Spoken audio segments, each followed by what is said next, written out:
Have you ever heard people say your college years are the best years of your life? When I was in college, I really believed that.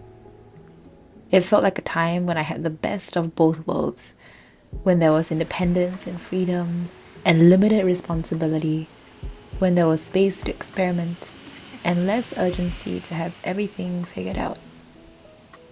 I loved being able to organize my schedule however I wanted. Loved having weeks of holidays multiple times a year, which I now see is a luxury that is practically impossible once you start working. I loved that my main job as a student was, at the crux of it, really just to learn.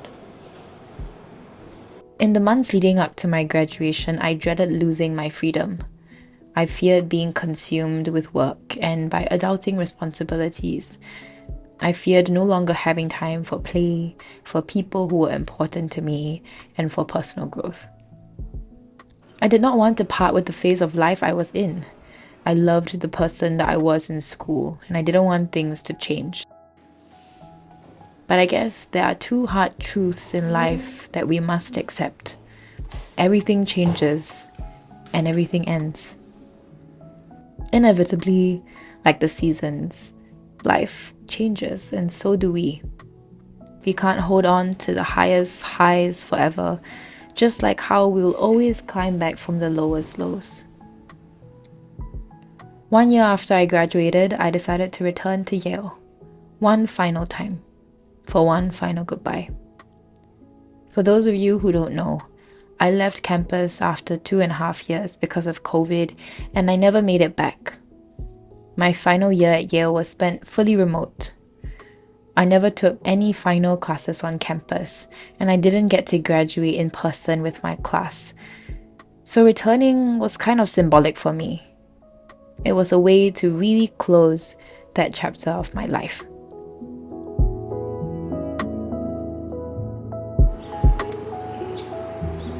That is Sterling.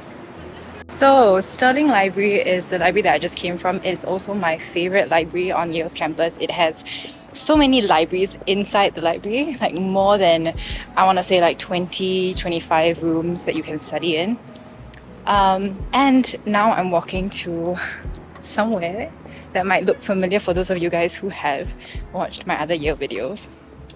This is the college where I filmed my Yale admissions essays video.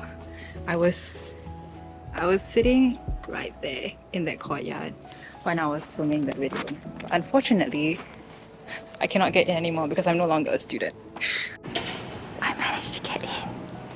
Oh my gosh. This is where I sat, right there, to do my Yale admissions essay video. Does this look familiar? Oh my gosh. Does this look familiar at all? Oh my god.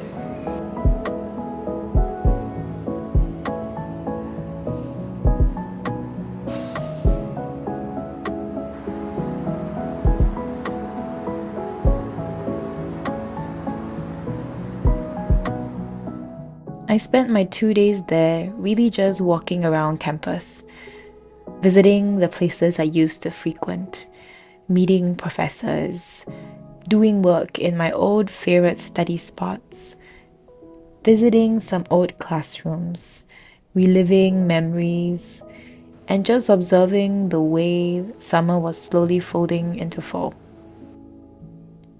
I wish I could say that I did more things of consequence, but really, I was just happy to be back, somewhere that used to be home. And at the end of my short trip, I realized this.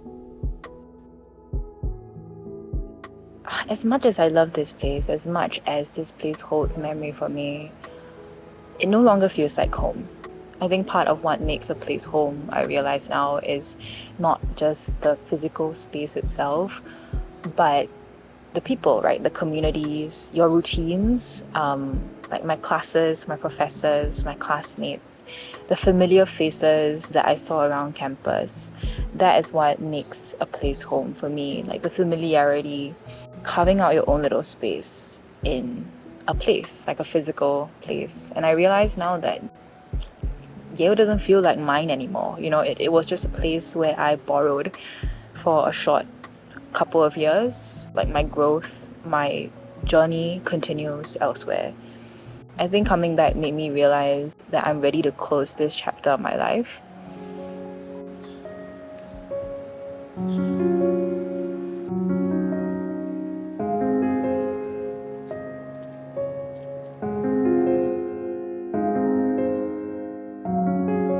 This year marks 2 years since I've graduated.